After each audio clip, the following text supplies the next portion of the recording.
alaikum wa rahmatullah. Wa alaikum salam. How are you? Kaise ho? Good, how are you? Very good. You know, his name is Zach. When he came here 2 years back, he was speaking the language of Christianity. Now he's speaking the language of Islam. And he's saying that he went to almost 35 countries and he studied this religion of Islam for the last 2 years, and eventually he came to the conclusion that this is a reality, this is a fact. He's going to take shahada with me right now. I want you to repeat after me. Ashhadu an la ilaha illallah wa ashhadu anna Muhammadan abduhu wa rasuluh. I bear witness that there is no God but one God, Allah. And I bear witness Muhammad is the messenger and a slave of Allah. I got to tell you that this is a big congratulations to you that you joined this religion of Islam, and we are almost 9 billion people all over the world. So I would like you to tell me something about how you came to this religion. How did you realize that this is the reality, this is the truth, this is the fact?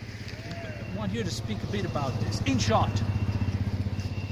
Well, when you see what the West is doing to itself and how it's bearing itself with feminism, with socialism, with a breakdown of cultural values, a breakdown of the family structure, a breakdown of taking things for granted and valuing materialism, valuing sex, valuing drugs, valuing everything that is demoralizing to the human being, then you have to ask what can be done to salvage it. What current existing belief system can be done? Unfortunately, Christianity is dying because Christianity, the leaders were too weak. But Islam, because of their rigid, strict structure, and because... What is the thing? What's the turning point in you realizing that this is the fact? You know what the turning point was to see the state of chaos that the West was in. Yeah, that's true. And to ask myself, okay, well, if this is the chaos, then what's the solution? And I right now, in this current point in time, the only solution really is Islam, because it's a hard patriarchal religion, which means it has complete dominance and control over the people, and especially over the women. And how does it make sense? Is it logical? It's logical in this point in time because it will bring everything back into balance. You know, for example, there aren't 100 and something genders. At least there's 2 genders to begin with. And there is a family structure, and most families are broken. I mean, over 70% of children are born out of wedlock in America. Yes, absolutely. It's been prophesied. Do you know this? It's been prophesied with the Prophet Muhammad. Yeah, well, there's a lot of things that have been... You must have heard that, haven't you? Yeah, because the Prophet Muhammad prophesied about a lot of things in the end times. And so did Jesus. He actually said a lot too. Yeah. But you know, Jesus spoke about Muhammad as well. But at the end of the day, it's you just have to understand that when the world is in complete chaos, and the problem is humans think they're becoming smarter, but they forget that humans biologically are still primitive. Man, the other day I had to go do a shit in an Indian toilet. Do you think that was fun? No, but I got in touch with my primitive self. Because unfortunately we're still animals, we still have to go with a structure. And we are trying to create this utopia and fantasy that is destroying families, destroying humanity. But Islam is about bringing a community together. Living in Kashmir has taught me that. He's understood this religion. It's about bringing well, man. I think you know what the only I gotta appreciate him that he's really understood this very well. You know what the only fear is? He's a man who's got his separate. You know what the fear is about Islam? The fear about Islam is that if Islam come into control, then everything that is happening now will no longer happen. Because it will be stopped. Suppose this Islam is implemented in your country. How do you think it's going to affect your country? Well, I think a lot of people will be upset because all their freedom will be taken, but there won't be gay marriage. There won't be 100 and something genders. That's good. Okay, women will be put back in their place. Okay, men will be in control of the society, which means it will be more structured. Do you think peace is going to prevail? In the society? Peace is going to prevail in the society once it's implemented. I also heard that I also heard that Islam is going to supersede Australia very, very soon. Yeah, I believe it. Yeah, And he- China he and believes, Chinese he will. believes. Inshallah, it's going to supersede Australia. Islam is going to be #1 religion in Australia, and is going to supersede that system of government, isn't it? Isn't it? Yeah, Inshallah. you know You what? believe that?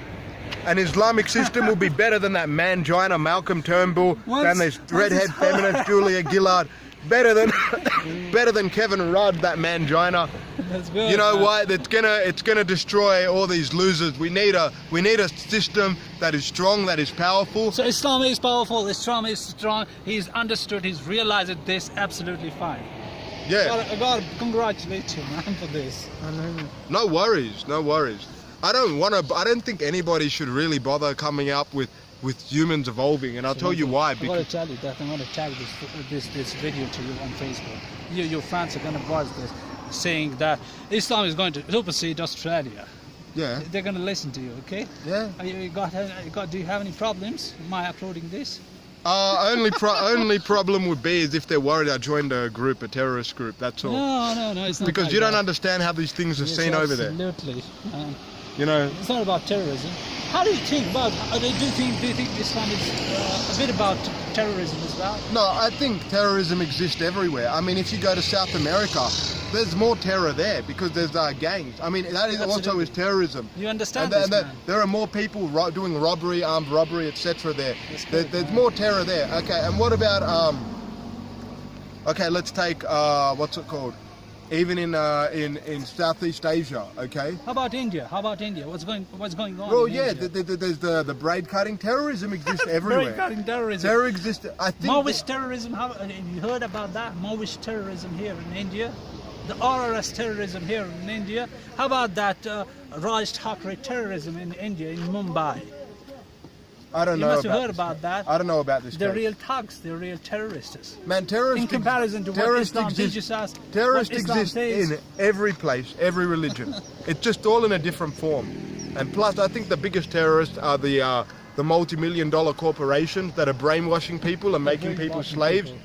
They're making people buy into consumerism. The biggest terrorism you can have is by being a slave to your TV. What do you think? What? What do you think is that keeps a man away from this reality, away from Islam? What do you think it is? I think one is being brainwashed by Western media. Man, everybody is totally and utterly brainwashed. I won't say any religion is perfect, but Islam is perfect for this point in time. That's absolutely. You know what I mean? Because It's been everything. perfect. I gotta tell you, it's been perfect since day one. Perfect since day one. Since Adam set foot on this earth. It's perfect. Okay.